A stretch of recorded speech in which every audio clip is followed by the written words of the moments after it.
Isidoro Casino, Renato Reyes Jr., Attorney Neri Colmenares, and 32 other complainants.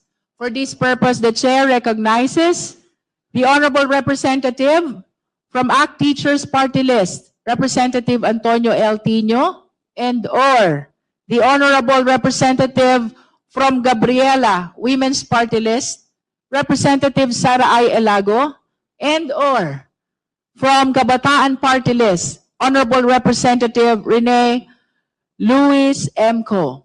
You are recognized. Maraming salamat, Madam Chair. Pagtataksil sa tiwalang ipinagkaloob ng mamamayan, betrayal of public trust, yan ang ginawa ni Pangulong Ferdinand Bongbong Marcos Jr. at ito ang dahilan kung bakit dapat siyang ma-impeach. Nakapaloob sa impeachment complaint na aming inendorso ang buong katotohanan na magtatahi at magbibigay linaw kung bakit sa ilalim ni Pangulong Ferdinand Bongbong Marcos Jr. nangyari ang pinakamalaganap, sistematiko at sentralisadong paglimas ng pondo sa kaban ng bayan sa kasaysayan ng Republika mula nang mapatalsik ang diktador na si Ferdinand Marcos Sr. noong 1986 na naitala sa Guinness Book of World Records dahil sa ill-gotten wealth, following in the footsteps, like father, like son. Sa unang 3 taon ng Administrasyong Marcos Jr., daan-daang bilyon ang pondong sangkot sa flood control corruption scandal. Nangyari ito hindi dahil sa kanya-kanyang diskarte ng ilang mga tiwaling opisyal ng DPWH, mga ganid na kontraktor at ilang korap na senador at kongresista o ng mga nasa ibaba, paligid at katabi ng Pangulo habang siya'y walang kamuwang-muwang at namulat na lamang sa katotohanan nitong SONA 2025 na aba, may corruption pala sa gobyerno niya. Nangyari ito dahil pinahintulutan ni Pangulong Marcos Jr. na maging opisyal na patakaran ang pagpaparte ng DPWH budget sa mga opisyal ng Malacanang, Senado at Kongreso, yung tinatawag na allocables at non-allocables, para pagkakitaan ng mga kickback na tinatawag na ngayong commitment o advance. Ang pondong publiko napunta sa pansariling pakinabang. Yan ang unang pagtataksil ni Pangulong Marcos Jr. sa tiwala ng bayan. Hindi pa nabusog sa pondo ng DPWH, kaya nangyari sa ilalim ni Pangulong Marcos ang walang kapantay sa kasaysayan na paglobo ng unprogrammed appropriations.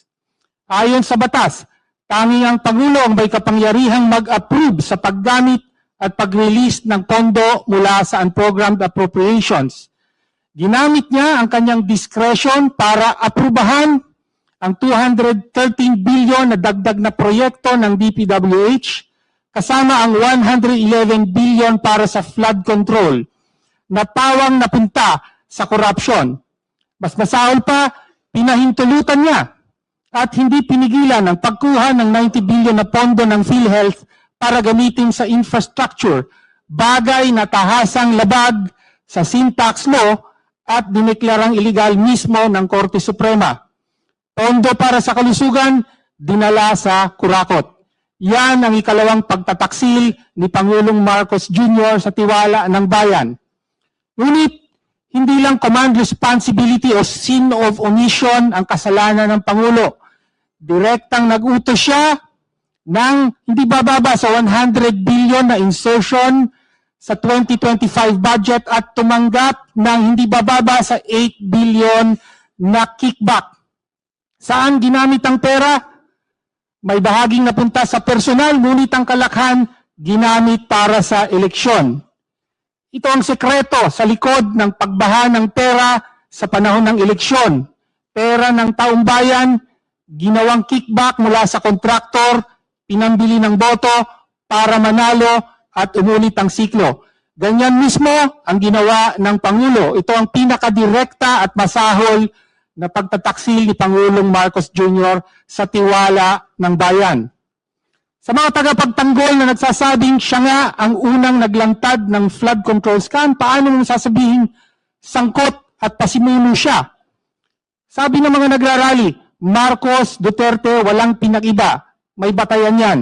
Si Duterte may tokhang na kumitil sa libong buhay at may peking gera kontra droga na tumarget sa ilang drug lord.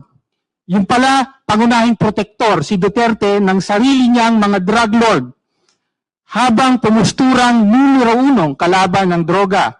Si Pangulong Marcos naman, tinukhang ang bilyones na pondo ng taong bayan at naglunsad ng peking gera kontra korupsyon, kung saan siya ang bida, habang dinidiinan ang ilang korap, ngunit pinoprotektahan ang sarili at ang pinakamalapit niyang mga nandambong. Sufficient in form and substance ang complaint na aming inendorso. Wala tayong nakikitang dahilan para ibasura ng komiting ito sa napakaagang yugto at hindi pa abutin sa hearing. Nariyan lang sa tabi, nakatago sa publiko, ang dalawang opisyal na merong mga resibo at ledger na magpapatunay sa direktang papel ng Pangulo, pagtanggap niya ng kickback at kung paano ginamit at saan napunta ang pondo. Maaari silang pasalitain sa pagtuloy-tuloy ng impeachment proceeding na ito. Tinutukoy ko sina former Executive Secretary Lucas Bersamin at Undersecretary Adrian Bersamin. Ito ang buong katotohanan. Si Pangulong Ferdinand Bongbong Marcos Jr. ang pinakamalaking isda sa flood control corruption scandal. Ginawa niyang command center ng organized plunder ang Malacanang. Inagaw niya ang pondo para sa kalusugan ng mamamayan, para sa kickback ng ilan at direktang nag-utos ng 100 billion pisong insertion para tumanggap ng kickback. Malubhang pag-abuso ito sa kapangyarihan ng pagkapangulo at pagtaksil sa tiwalang ipinagkaloob sa kanya ng